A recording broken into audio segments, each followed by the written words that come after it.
from crashing terribly into each other at Silverstone to Lewis almost dying at Monza. The rivalry between Lewis Hamilton and Max Verstappen is one of the best we've seen. So who's going to win the 2023 title? Well, the fans have an answer. In 2022, Hamilton was pretty much out of the running. His car was brutally slow, and not only that, but he was bested by his teammate too, something that hadn't happened to him since 2016. However, what you do need to keep in mind is that Hamilton was also using his car to test different things. So that's why, at times, he was slower than George. For long and oh dear, George Russell nearly ran straight into the back of his teammate before he manages to react at the very last moment. That wasn't team ordered. But Mercedes is back, kinda. Well, it's not back, but it's gotten a lot closer to Red Bull. Hamilton leading the race. Verstappen goes down the inside. Hamilton sees that coming, tries the switcheroo. Verstappen goes deep, and now they're going to go wheel to wheel. Hamilton tries to go round the outside. Verstappen just runs him out of space. So Lewis really can challenge Max this time around. According to fans, that's something that could happen, yes. However, one thing to note is, many people still think that it's Verstappen that's going to win. On the inside,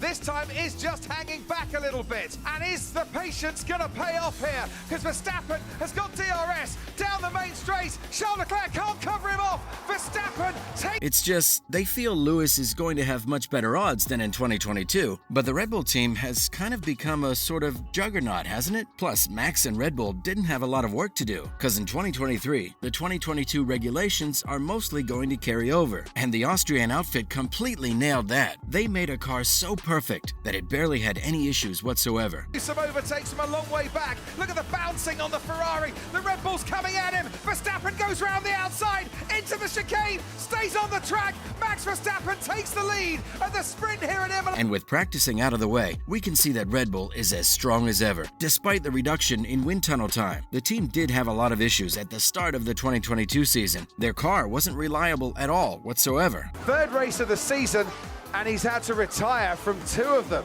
I mean, it was looking like quite an easy P2 anyway, but you have to finish, to get that second place. To the point where Ferrari's Charles Leclerc was poised to win, because Max couldn't even finish races. Not get away well, and Max Verstappen is right on his tail, and they're going to go wheel to wheel into turn 1 here. Charles Leclerc has been leading this race. Verstappen fancies his chances. Leclerc stays ahead.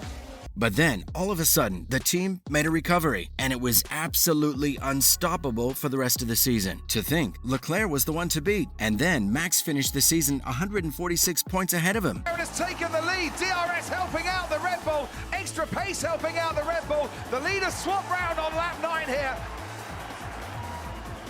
And Max Verstappen wins in Miami. So Ferrari really fumbled the whole thing up, didn't it? In fact, this was pretty much the only reason Mattia Binotto was fired, because he did so well with the car and everything, and later just messed the team's lead up by some messed up tire strategy. For example, when Charles was left to defend P1 on hards, even though it was really bad for Ferrari, it was worse for Hamilton. Hamilton endured what was the most difficult season of his career. This also happened to be the first ever season in which he didn't win a single race. He managed to come in 6th, which was pretty sad for a guy like him. But here's the thing, he really was fighting for wins by the end of the season. The Mercedes W13 did get competitive, and that's what gives the fans hope. Pulling out from behind the slipstream of Sebastian Vettel's Aston Martin, he's managed to get his man. There goes Lewis Hamilton. Look at that.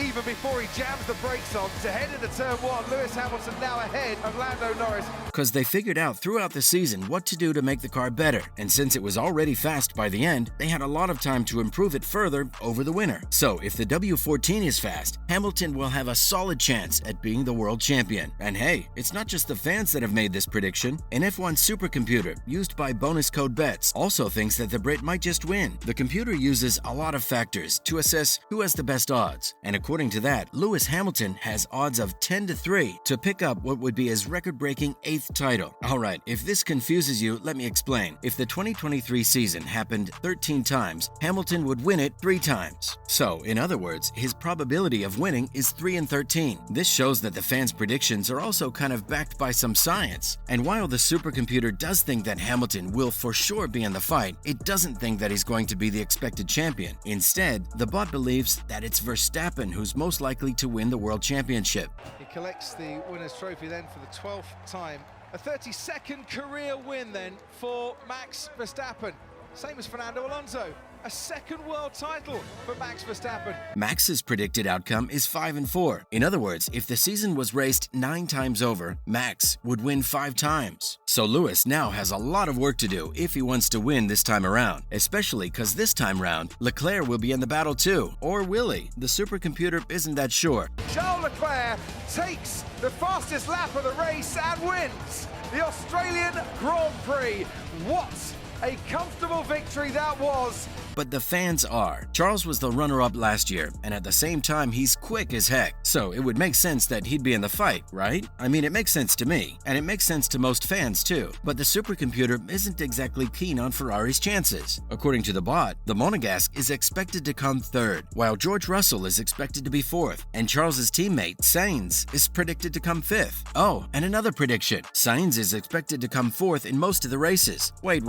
What about Sergio Perez? Well, he's expected to come 6th. And isn't that, like, really weird? Because he came 3rd in 2022, and he barely missed 2nd place. So it is interesting to see that the supercomputer doesn't have a lot of faith in him. But hey, that means it's probably good news for Danny Rick, right? This is more like an issue for Sergio, though, because the bot predicted that Red Bull will still be able to win the Constructors' Cup. In number 2, people and the bot are expecting Mercedes, and Ferrari's expected to come 3rd. Isn't that super sad, though? Because Ferrari really want to win. It's been way too long, and at the same time, all of us were really looking forward to a 3-way battle too. Right, so outside of the top 3, the computer is expecting an intense battle for 4th between McLaren and Alpine, which McLaren is gonna lose, but I'm getting to that. Oh, and Lando is expected to come in 7th, so he's pretty much gonna sit atop the midfield if this ends up being true. And while all of this really does matter a lot, what matters is what happened in preseason testing, because that's when we truly saw the cars. So, here are the results of the preseason testing. Let's start with McLaren and Williams. Williams has improved a lot, but it has a lot of work to do before it enters the midfield. McLaren ran the fastest laps out of everyone, and the car felt wonky. A terrible start. Then we have AlphaTauri and Haas. AT has left us underwhelmed, and neither did Haas improve all that much. These two teams are expected to be bottom of the midfield. Alfa Romeo and Alpine will be in the upper midfield though. Yes, the computer predicted McLaren, but it's actually Alfa Romeo that's poised to challenge Alpine. Testing proved that Sauber has made one heck of a car. Ferrari and Mercedes are doing well, but maybe not enough to challenge Red Bull. Mercedes has improved a lot, no doubt, but maybe not enough to challenge the Austrian team. Red Bull, on the other hand, has built an amazing car, but the team that improved the most was Aston Martin. It really looks like it's in the mix. It had good laps, and the race pace has been absolutely amazing as well. This goes to show that Lawrence really has been serious about improving the team, and it looks like it's been working. Plus, they've got Fernando now, and he's definitely going to help the team improve its standings. And folks, that is a complete analysis of who's predicted to be the 2023 title winner.